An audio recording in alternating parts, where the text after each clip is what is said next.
What sort of life would you have to have so that you could bear your suffering nobly? That's a good question to ask yourself. Now, and so we had people just write for 15 minutes. If you could have what you wanted and needed, what might that look like? And there's an instruction there too, is do it badly. Because what the hell do you know? And besides, your vision's going to change as you progress through your life. And so you're not going to get it done perfectly, but that's okay.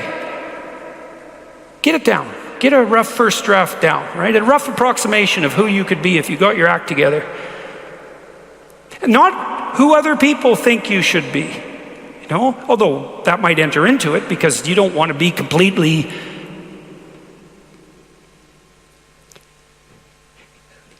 You can't be who you are properly and ignore the fact that you're embedded in a social context. And so you have to take the fact that there are other people into account. And it doesn't mean be who your parents think you should be either, even though that's another source of information that you might want to consider.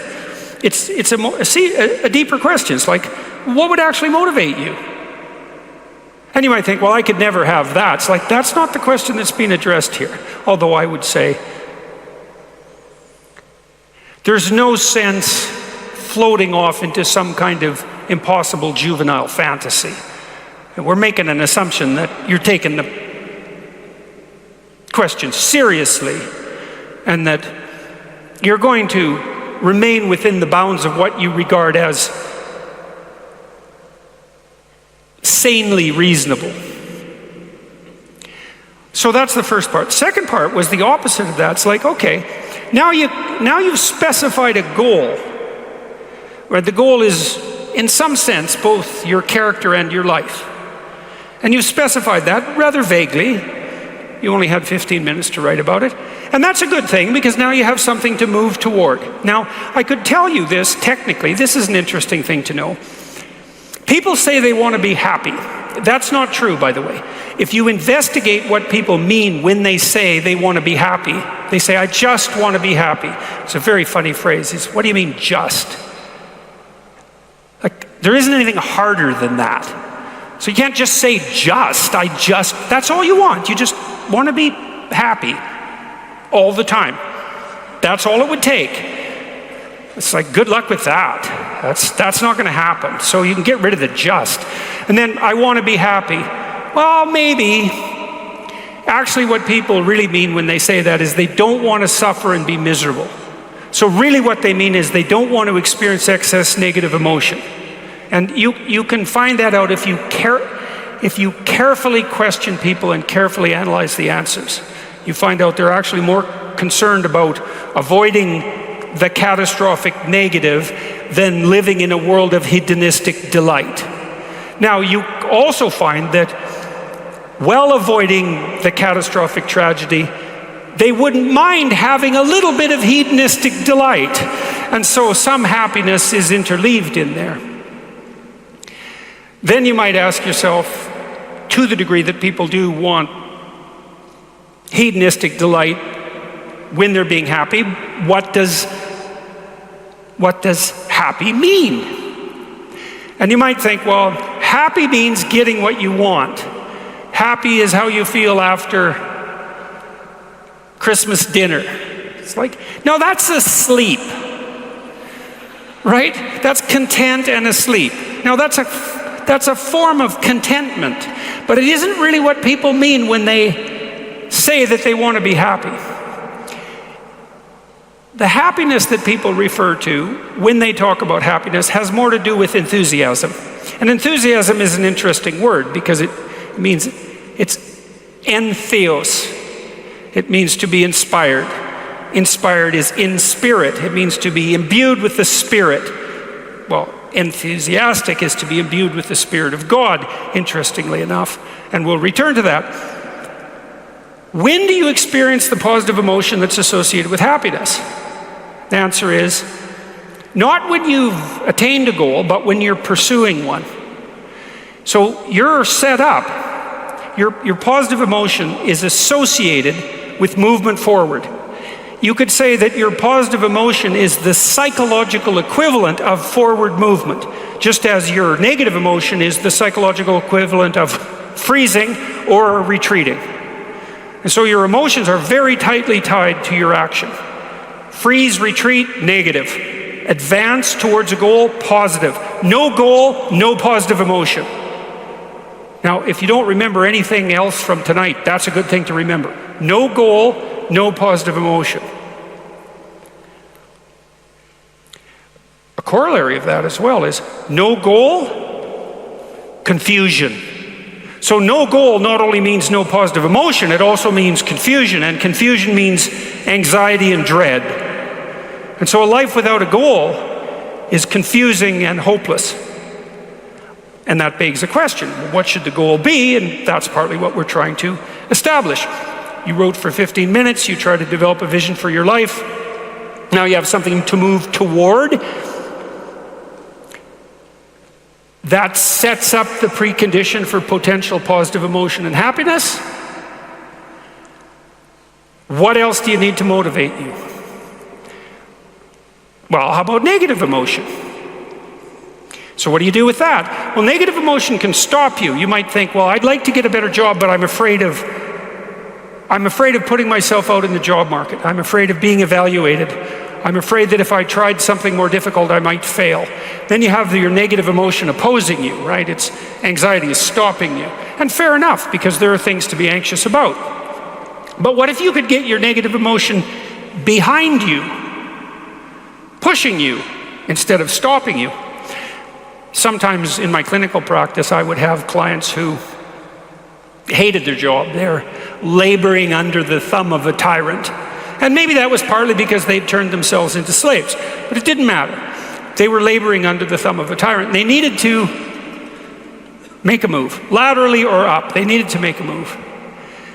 And they were often afraid to. And they had their reasons. They didn't want to contemplate their resumes. They didn't want to open up their CVs. They didn't want to face the inadequacies of their past. They were afraid of being evaluated. They were afraid of being rejected. They didn't know how to negotiate. They didn't know how to conduct themselves in an interview. They were afraid of losing the security they'd already built up. They had their fears, and they were real, and those fears stopped them. But they'd come to me and say, oh my God, I'm so miserable. My life is so miserable. And we'd take that apart. And one of the reasons was because they were laboring under the thumb of a tyrant. And then we'd talk that through, and they'd say, well, I'm afraid to make a change. And I'd say, well, that's okay. That's understandable. How afraid are you of not making a change? Let's make a little vision of that. You're 35, you hate your job. What's the consequence? You're not motivated, you don't want to get out of bed in the morning, you're starting to get depressed, you're getting bitter, you're getting resentful, you're getting cynical, you're amotivated at work, you're not doing a very good job, and you're starting to shrink. Now play that out for 10 years. You don't change it, you don't fix it. And what happens? Well, it's not like it's going to get better of its own accord. What's going to happen to you? Well, for sure, at minimum, what's going to happen to you is you're going to be in the same situation, but 10 years older. And if you can't get out of that situation now, what the hell makes you think you're going to get out of it in 10 years? You're 10 years older, you're 10 years more bitter, you're 10 years more cynical. Maybe by that time your marriage has collapsed because who the hell wants to live with you?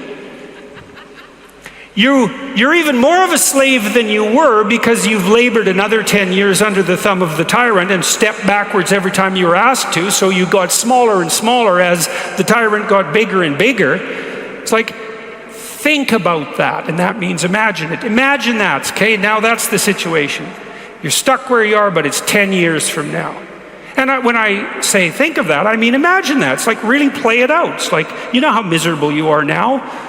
You're afraid of making the necessary changes, but you know how miserable you are now. Just imagine how miserable you could be in 10 years.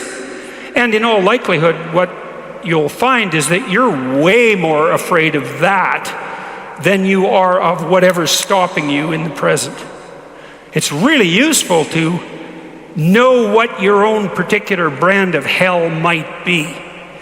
And so one of the things we do in this writing exercise is have people do the reverse. Like, okay, so imagine now, 5 years from now, you've let whatever temptations you're particularly susceptible to have the upper hand. And they've augured you into the ground. You know, one person's an alcoholic, another person's a criminal, another person's living on the street, someone else is like skirting the edges of prostitution, somebody else is narcissistic and bitter, somebody else is depressed and anxious.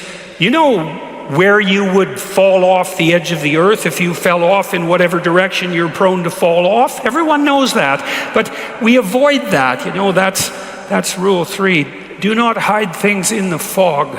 Is that the rule? Do not hide unwanted things in the fog. Yeah, well, we often won't allow ourselves to imagine the catastrophe that we're pursuing. Let's say through inaction. That's a good thing to fix. So now you say, well, you think for 15 minutes, that's not very long, about who you could be and what you could have if you could have what you wanted, if you were who you could be. And then you think about what sort of hell you could produce for yourself if you didn't do that. And that's not a bad polarity. It's like, I'm going to get away from that and I'm going to move towards that. And then you have your negative emotion working for you and your positive emotion working for you. And that's a good gradient. And that's a great gradient emotionally because, as I said, you don't experience positive emotion except in relationship to a goal. And if you got a nice gradient on your goal pursuit, then that's going to increase the degree to which you feel positive emotion. And positive emotion, by the way, isn't just about being happy. That's the most trivial part of it in some sense. Positive emotion allows you to focus.